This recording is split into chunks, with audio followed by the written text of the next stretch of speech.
Why you should invest like a billionaire even if you're broke today. When I look back at my life, there's a very clear before and after. The before was filled with the same anxiety most people carry around without even noticing.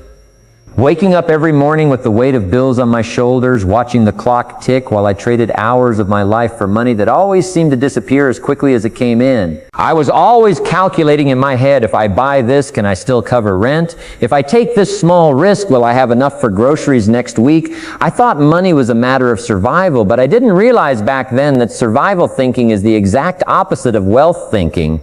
Survival thinking keeps you small, reactive, and constantly chasing. Billionaire thinking, as I would later discover, is about stepping back, seeing the game for what it is, and then positioning yourself so the game starts working for you instead of against you. The turning point came on a day that at first felt like just another failure. I had been working on a side hustle, one of many failed attempts to make it, and the numbers weren't looking good.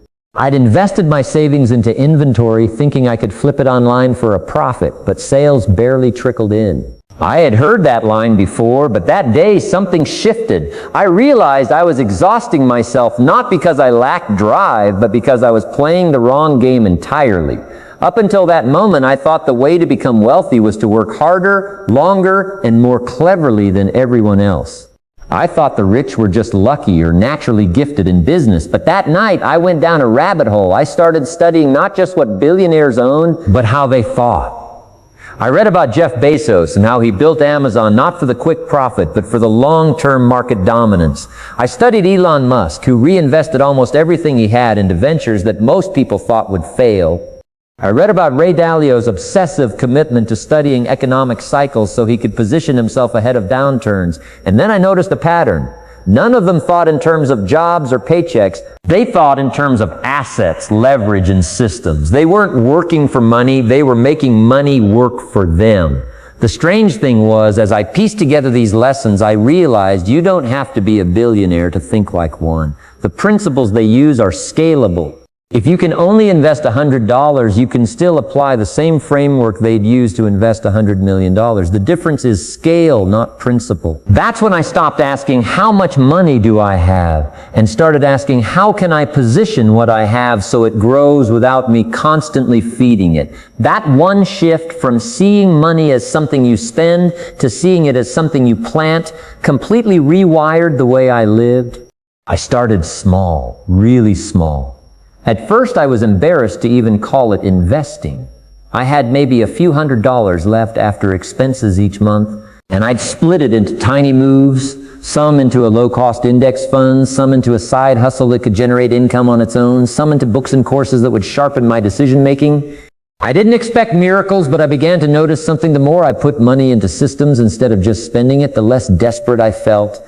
Even when the returns were small, there was a psychological shift happening. It was moving from being a consumer to being an owner, from being reactive to being proactive.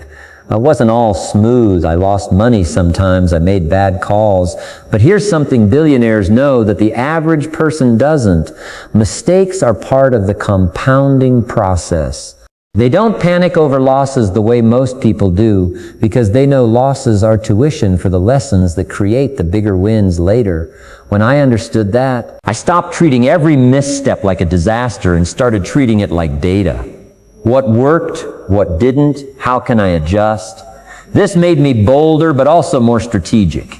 Instead of putting all my energy into one risky move, I spread my bets. Some things grew slowly but steadily. Others failed fast, freeing up time and money for better opportunities.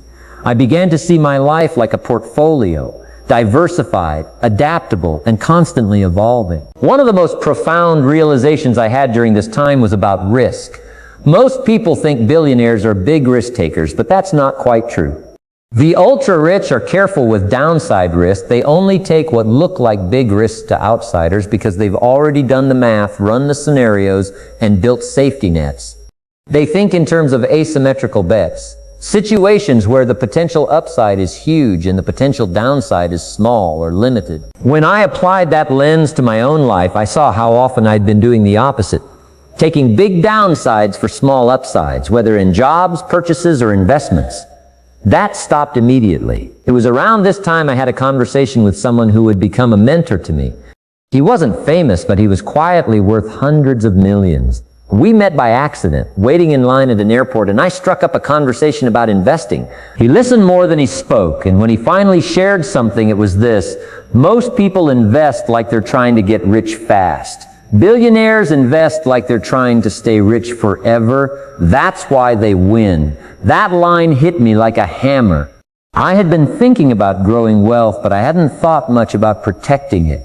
That's when I learned about the other side of the equation, capital preservation. Billionaires aren't just builders, they're guardians. They insure against losses, hedge against inflation, and structure their holdings so that no single disaster can wipe them out.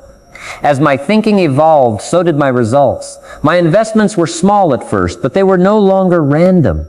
I had a framework now. I understood that wealth is like a tree. You don't dig it up every week to see if it's growing. You water it, you protect it, and you let time do its work. The hardest part for me was patience. When you're broke, patience feels like a luxury, but billionaires are masters of delayed gratification. They don't need a win next week. They're playing for 5, 10, even 50 years from now. I started practicing this by setting goals that weren't about immediate gains, but about building systems that could compound.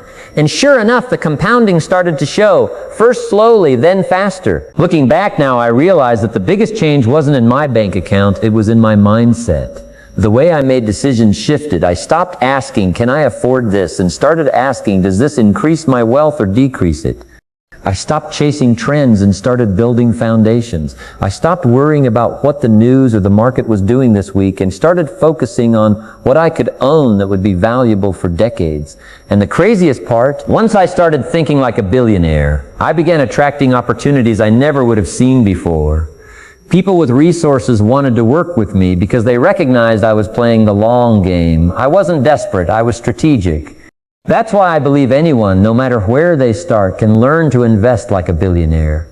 You don't need millions in the bank to adopt their mindset. You just need to stop playing the small, reactive game that the world has trained you to play and start building systems that work for you instead of against you. I started broke, overwhelmed, and unsure of what to do next. But by shifting my perspective, I tapped into principles that have been used by the ultra-wealthy for generations. Principles that once you understand them will change the way you see money, risk, and opportunity forever. Make sure you subscribe and stay tuned, because what you're about to learn might completely change how you see money forever.